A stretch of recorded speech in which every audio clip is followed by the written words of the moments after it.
Ang buhay of our life ay kinabuhi. If you don't know ang hindi mo alam, wala ka kahibalo. At kapag alam mo that you know nga kahibalo ka, then it's easy kapag madali lang ang sayonra.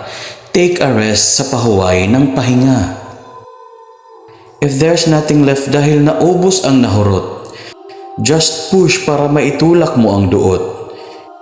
Cause if it's tight na masikip ang huot, maybe it is soft sa humok ng lambot. Stay at manatili kang magpabilin. If the circle ay bilog ang lingin.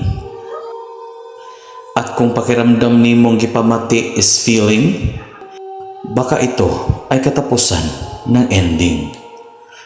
At eto na naman si Vice Kapitan na nag-iiwan ng kasabihan, ang tanging dahilan kung bakit malungkot ka, ito ay dahil hindi ka masaya.